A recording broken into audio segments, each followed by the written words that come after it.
In today's episode, we rent a U-Haul, drive supplies all the way down to Asheville, North Carolina, camp in Chimney Rock, and help out the locals. If you're new here, hi, I'm Sydney, and usually I'm traveling and camping my way through America in my SUV, but this episode is a little bit different. Over the past couple weeks, my father has been spreading the word about our relief mission to Western North Carolina and has raised almost $2,000 as well as a U-Haul's worth of supplies. If any of you live under a rock, let me enlighten you about the destruction Hurricane Helene has brought to Western North Carolina, as well as Georgia, South Carolina, Tennessee, and Virginia, but we're focusing on the little town of Chimney Rock in today's episode. Hurricane Helene made landfall in Florida on September 26th as a Category 4 hurricane. In the span of 12 hours, Helene had gone from a Category 2 hurricane with 90-mile-per-hour winds to a Category 4 with 140-mile-per-hour winds. It eventually made its way to western North Carolina and eastern Tennessee, where 8 to 16 inches of rain had already fallen over the previous 2 days. After Helene had passed, this area saw a total of 2 to 3 feet of rain over 4 days. That's as much rain as they get in 4 to 5 months. Helene also brought winds ranging from 40 to 90 miles per hour and broke healthy grown trees like toothpicks. All the rain came rushing down the hills and swelled the rivers and valleys, pushing lakes and dams to their limits. Helene dropped 40 trillion gallons of rain on the south, which is enough to fill all of North Carolina under 3.5 feet of water, or for Niagara Falls to flow for 1.75 years, or to fill Lake Tahoe once. 3 rivers and creeks connect to the broad river that feeds Lake Lure. Chimney Rock not only saw 30 inches themselves, they saw 30 inches that were dumped on Black Mountain, Asheville, and Hendersonville. That's at least 120 inches of rain swelling the Broad River. Honestly, it's a miracle the dam didn't break.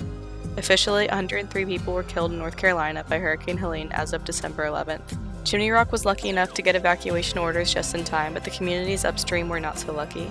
They didn't have service to receive the evacuation orders, which is why so many people and homes were swept away and why there are still so many people unaccounted for. The destruction caused in Chimney Rock is, well, there are no words for it. It is honestly unfathomable. I think a lot of people are still in shock about what happened. Not only did they lose their homes, a lot of them lost land and their businesses. Not many people had flood insurance either because why would you 30 to 40 feet above the river? It's all just so devastating, and like I said, there are no words. It's been nearly 2.5 months since Helene displaced so many families in western North Carolina, but the communities have come together to take care of each other, and it is a beautiful thing. Now let's kick this episode off by loading up the U-Haul.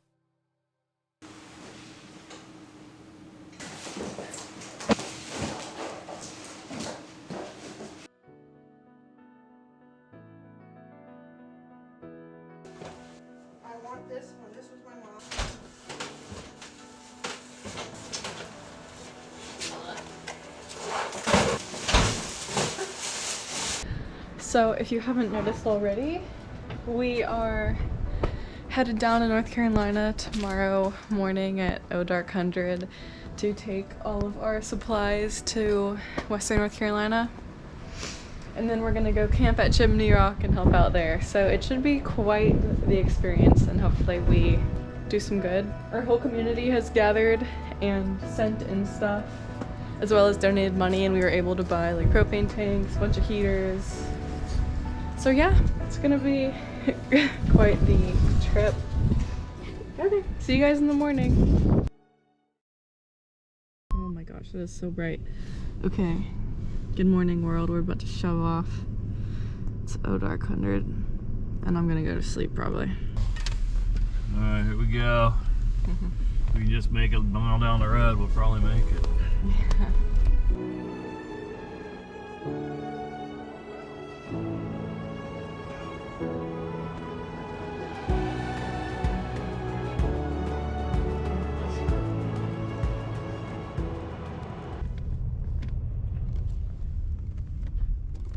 So we just stopped for gas, so I figured I'd tell you guys what the plan was for the day. So we're going into Asheville, South Asheville, so we're going to Arden. We're gonna drop all of the stuff off in the U-Haul, and then we're going straight into Chimney Rock, and we're camping in a tent for 2 nights, and it's gonna get down into the teens, I'm pretty sure.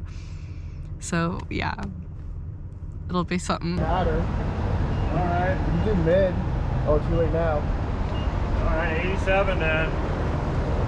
But once we start getting up into that mountain. He doesn't know what gas goes in here, but we think it's the regular.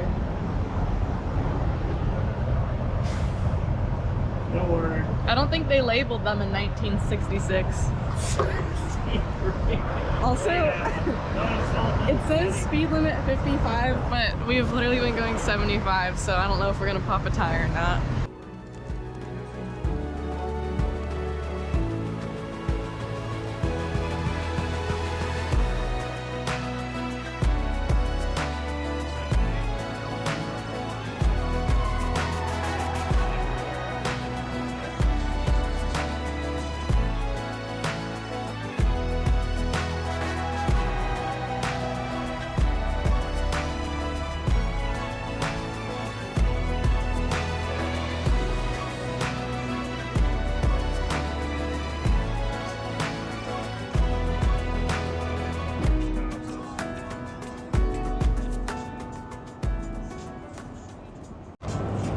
Look at the mud.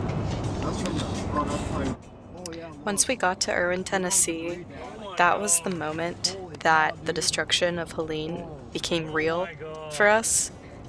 None of us had ever seen anything like this in our entire lives, and we were just in complete shock and awe. Oh my god!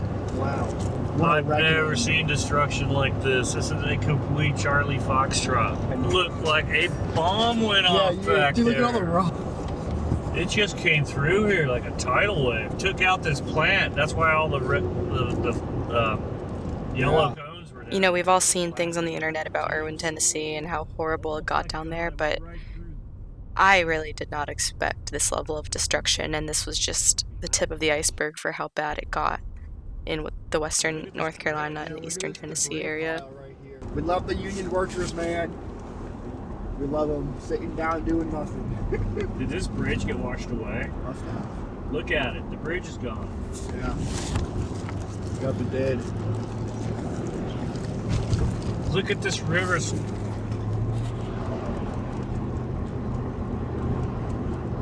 You know, I'm in shock. I know, I think do you think the people here are used to it yet? I don't see how you could be. Oh my god, there's a truck over there. I knew it was gonna be bad through there, but I didn't think it was gonna be that bad. I did not know it was going to be that bad. Like when I was told it looks like a bomb went off, they weren't joking. That's terrible. I can't even imagine what Chimney Rock looks like.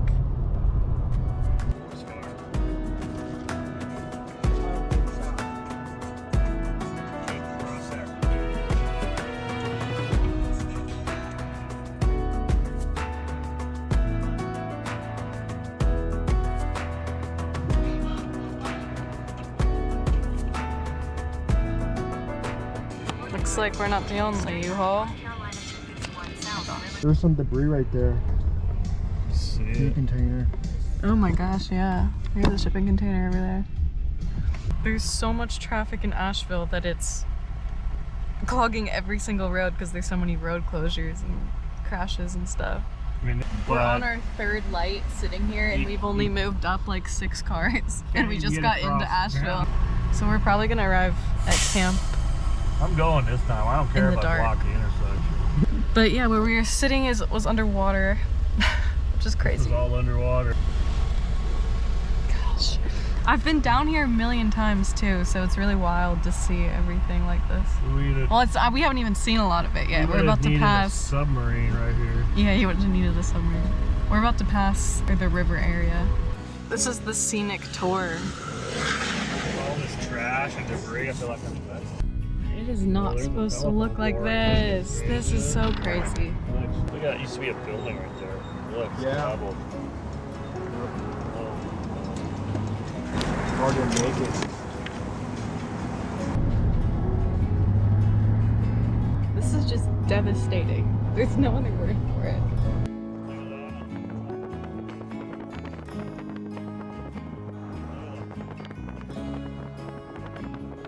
This place is not supposed to look like this. Oh, this is the O'Reilly Auto Parts that was all over the internet.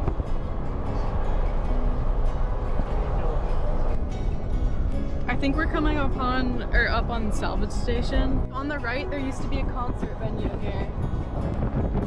That place was so cool.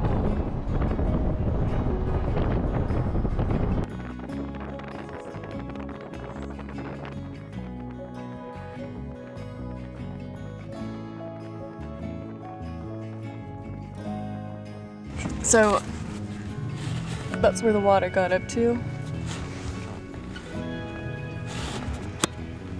And we're underneath it.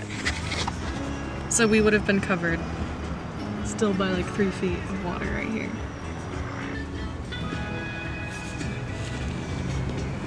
We're trying to repair them. Yeah. Look at the water came this way. Look. Water came this way. Look, it bashed in. Doors going that way. Oh, you're right. See that? Yeah. It was trying to move it was trying to get past that bridge and it couldn't. Yeah. So it just came this way.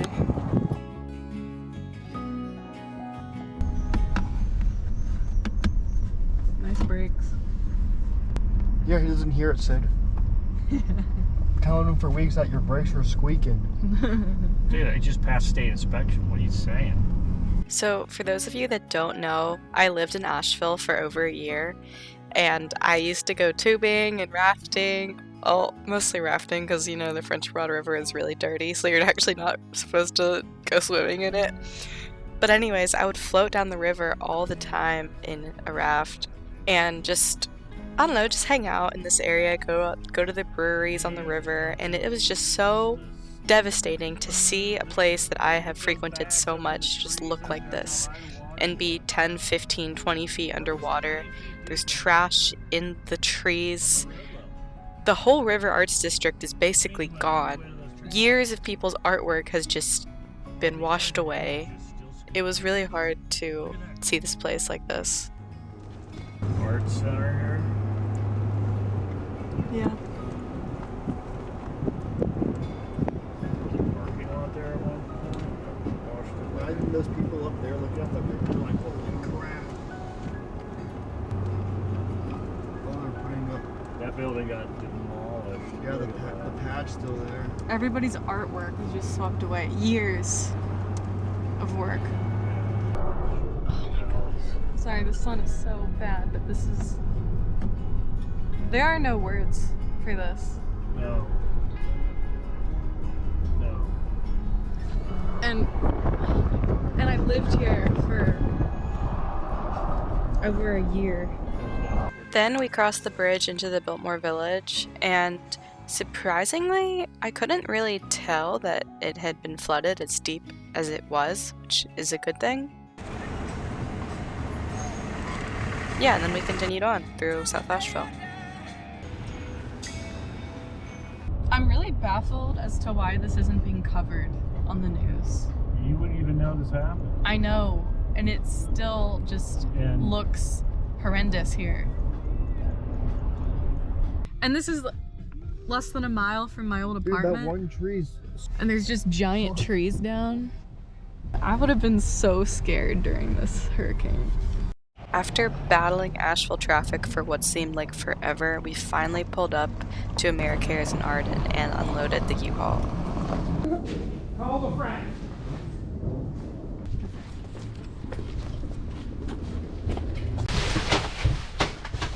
So this is a big community effort. You got the right stuff because it's in the rebuild start. Yeah.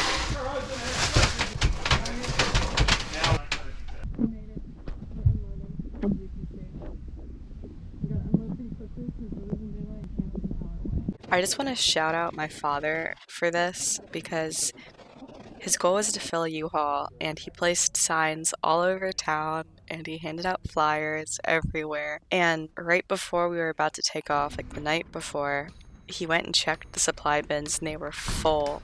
So we put all that in the U-Haul and hauled it down to Asheville. So thank you to everybody who donated supplies and donated to the GoFundMe. You all know who you are, so thank you again. We dropped all of the supplies off and we're getting gas right now, and then we're gonna head to camp. I can't bite.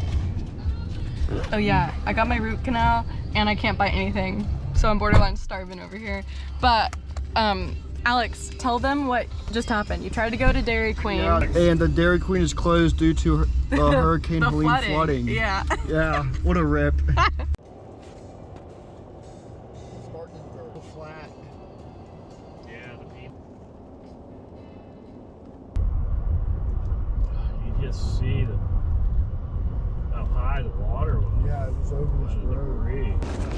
Chimney Rock to the left.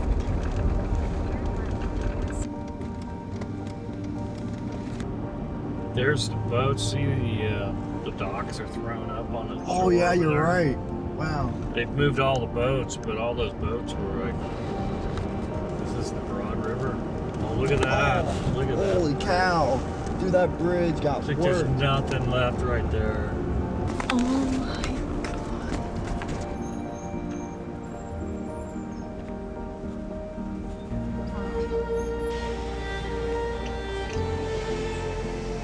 So anyway, you're going to continue down through the Chimney Rock.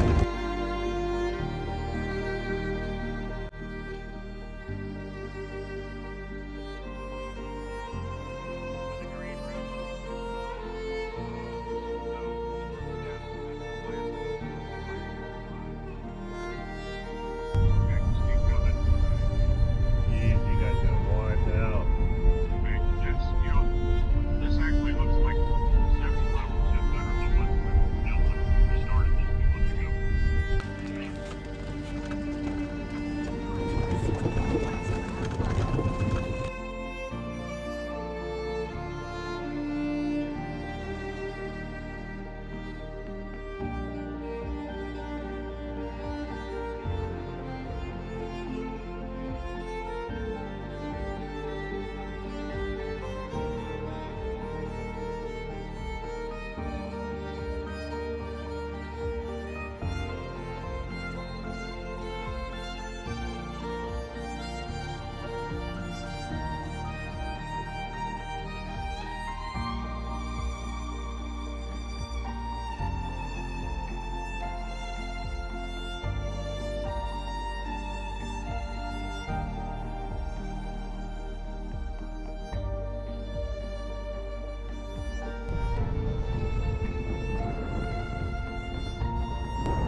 Made it. We made it to Chimney Rock. It is absolutely devastated. Like,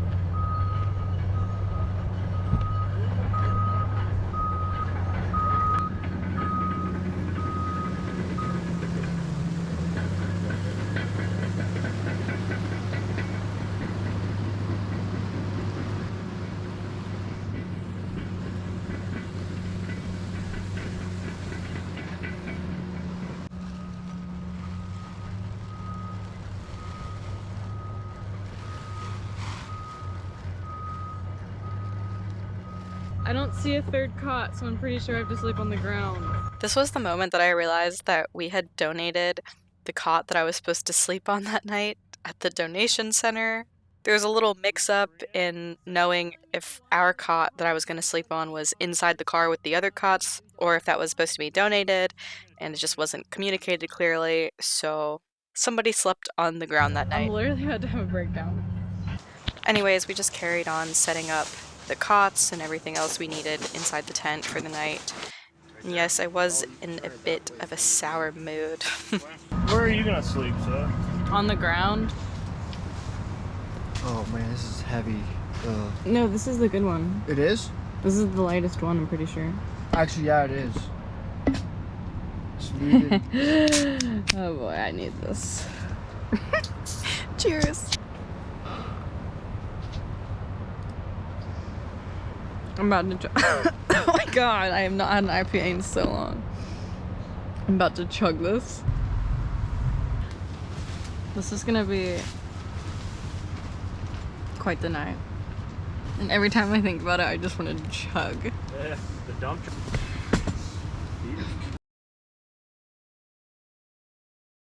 So, since I got my root canal on my front bottom tooth, one of them, I can't bite into things until it's completely sealed and capped, and I have to do it in 2 appointments. So I still have to do my official root canal in a week from now. And then I have to cap it. So I can't bite into hard things for like quite a while. So I brought some pasta salad that I can actually eat. Considering I don't have a bed to sleep on because we gave it away, and I thought we were only gonna volunteer for 1 day instead of 2 days, I'm kind of like in a sour mood, I'm not gonna lie. But it's okay. I'll get over it. We drove through Chimney Rock and it was just devastating. I don't know how else to describe it. There are ginormous boulders that have been moved that shouldn't be moved by a river. I can't even imagine. I'm trying not to think about it. Well, it's not that I'm not trying not to think about it. I just can't. It hasn't hit me yet that we're in the middle of probably the worst natural disaster that's happened in Western North Carolina. And this is almost 2.5 months post. It's horrifying. At least they can access things. They have roads now. Okay. I'm having a much better time. Can you see this?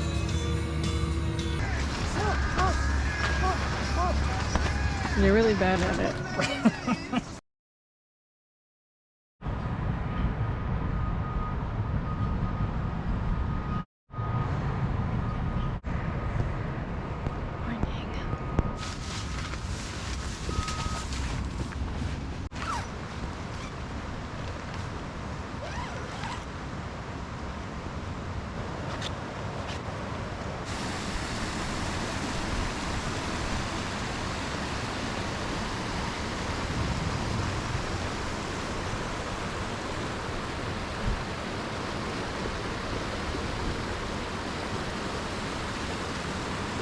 We actually slept pretty decent. I mean, I didn't sleep that much, but it was really warm in here last night, so that was good because we had the heaters on.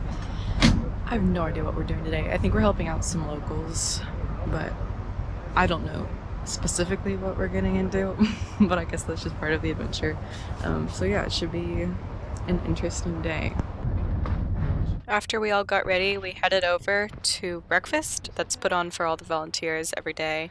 And we heard the man in charge speak to us for a while, and this is just some of what he said. Listen, I stood in these streets and said, no way, God, there ain't no way. There ain't no way. I met him the first time he was trying to figure out a way in. Right. How do I get to my property? Good luck with that. I don't know. You might even walk up in. I did it.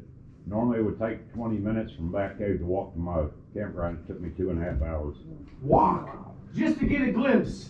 We started at town and here we are, man. We're wide open and he walks in from Wyoming. This guy's pretty crazy. You gotta meet him. You gotta get to know him. That's Joe. He walked from Wyoming. Walked on foot. What?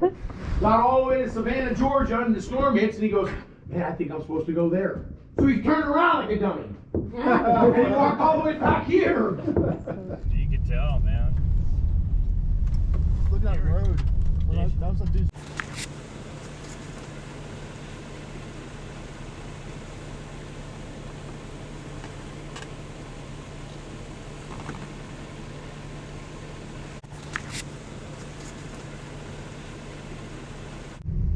That used to be a house. Unreal.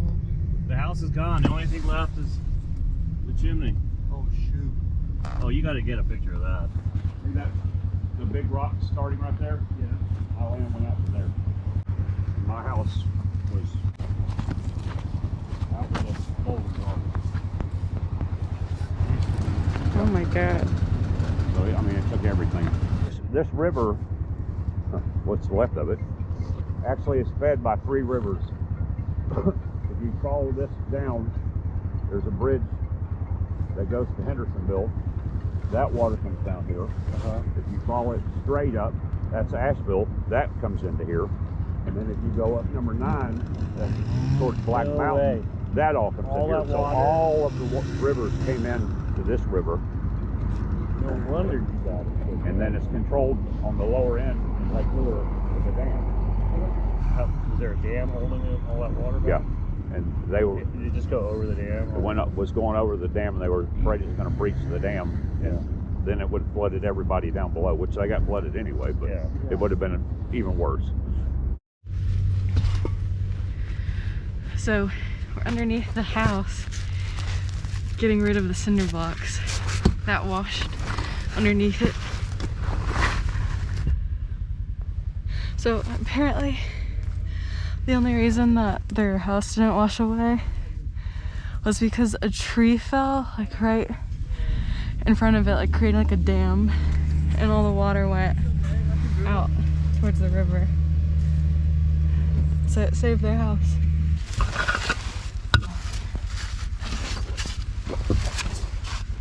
I took my stuff off because it was getting pretty hot and it was just getting in the way. I know. I had to take off my jacket. Ow, I just got dust on it. But we're stopping for a water break and then we're gonna go back to it.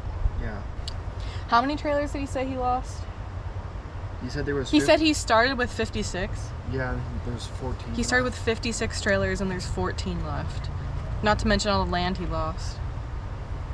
He said he lost all his motorcycles, the truck, his house. None of it he can get back.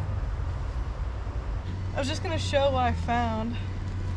We found a solid, intact piece of glass somehow that didn't break, which That is is truly a miracle. crazy. And then the other thing was it's just stained piece of glass. Cool. All this misery and all this beauty, it is such a contrast and such a beautiful blue sky day. I mean, look at this. And then all the destruction is just unbelievable. Damn. I just realized that what I threw out of here like 5 minutes ago is a baby onesie.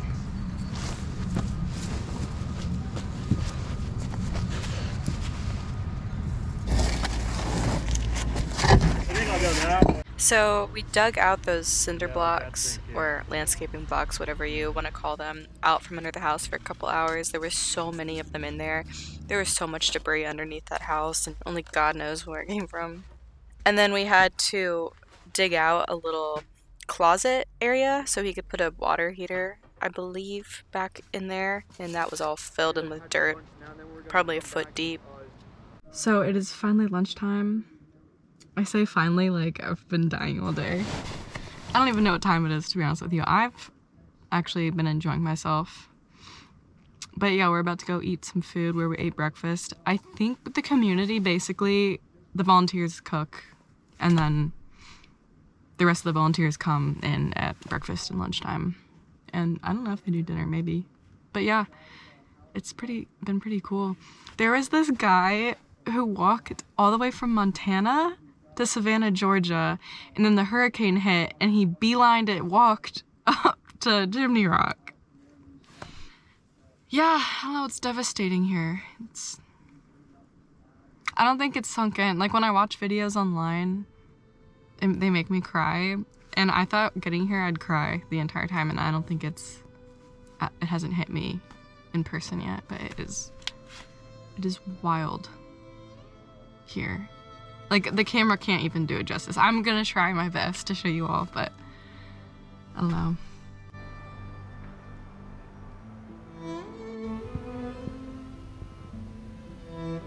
We just finished lunch. Ate a sandwich, and now we're going back. We later found out that the house to the right of the house that's halfway fallen in the river also got washed away and was worth $1.7 million. The guy had bought it a month prior to Helene wiping his entire house off the face of the earth. And he didn't have flood insurance either, just like almost everybody whose house got swept away. Like, why would you buy flood insurance when your house sits 30 feet above the river? Dude, that house barely survived.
Hey!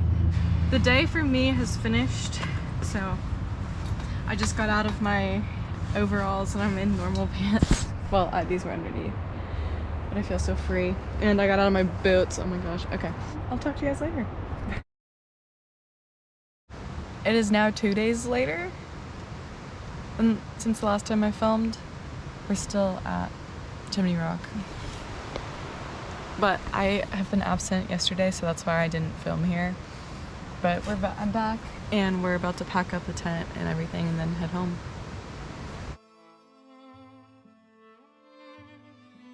On the way from Chimney Rock to Bat Cave, there is this landslide that took out a house at the bottom of it, with a giant tree piercing the house, essentially. But honestly, it's a miracle that the landslide didn't take out that entire neighborhood.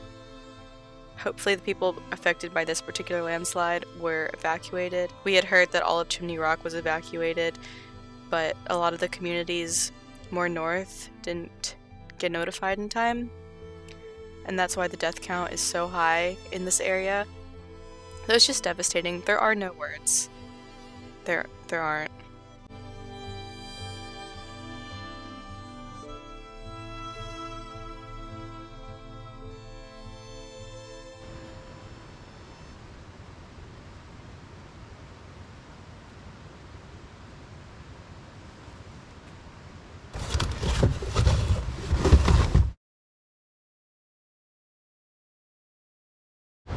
Tent gone. We just have to back up and attach the car to the U-Haul, and then we're on our way.